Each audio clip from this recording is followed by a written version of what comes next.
کہہ رہے ہیں کہ جناب عمران خان وہ کیونکہ پتہ نہیں وہ اس کیس کے اندر الیکشن کمیشن، دیکھیں یہ ہمارا سب سے بڑا چیلنج ہے، اور ادھر میڈیا کا بہت بڑا رول ہے، بیکاز میڈیا عوام کے اوپینین کو شیپ کرتا ہے۔ جس طرح کہ اسحاق ڈار جب گیا ہارٹ ٹاک کے اوپر تو اس نے جو اس کا حال کیا ہے، کوئی بھی ویکنس جس میں ہو، یہ جس کے اوپر کرپشن کی، وہ نہیں جا سکتے میڈیا کے اوپر، وہ چھپتے ہیں میڈیا سے،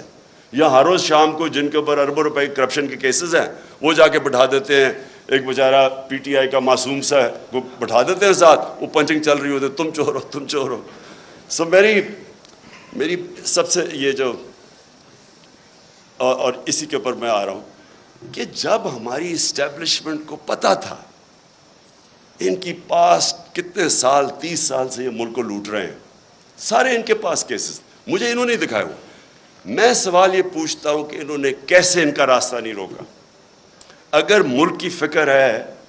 تو کیسے آپ ان کو اجازت دے دیتے ہیں؟ ایک تو ہمیں پتہ ہے کہ امریکہ کا انٹرسٹ، امریکہ کی جو پالیسی ہے وہ اپنے انٹرسٹ پروٹیکٹ کرتے ہیں،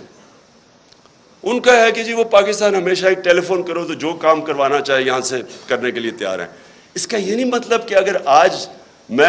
کہتا ہوں کہ بیسز نہیں دے رہے یا میں کہتا ہوں میں نے روس جا، یہ نہیں کہ میں اینٹی امریکن ہوں، میں ان کا اپنا انٹرسٹ ہے، ہمارا کام ہے اپنے لوگوں کے انٹرسٹ پروٹیکٹ کرنا، یہ اینٹی نہیں ہے، لیکن ان کو اتنی عادت پڑی ہوئی ہے یہاں کہ یہ ہاتھ باندھ کے سامنے کھڑے ہو جاتے ہیں۔ تو یہ مجھے ایشو ہے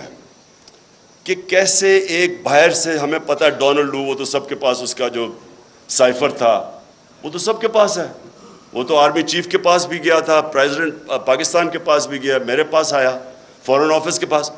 تو وہ تو ہمارے پاس پتہ تھا کہ وہ ایک انڈر سیکرٹری کہتا ہے کہ عمران خان کو اگر نہیں ہٹاؤ گے تو کانسیکوینسز ہوں گے پاکستان کے لیے۔ لیکن میں حیران ہوں کہ جب یہ بھی پتہ تھا کہ باہر سے سازش ہے، یہ بھی پتہ تھا کہ ہمارے لوگوں کو پیسے دے کے خریدا جا رہا ہے، اور یہ بھی پتہ تھا کہ چور ریپلیس کرنے والے ہیں جن کے اوپر کرپشن آپ کے دور میں کیسز بنے ہوئے ہیں، پھر کیسے ان کو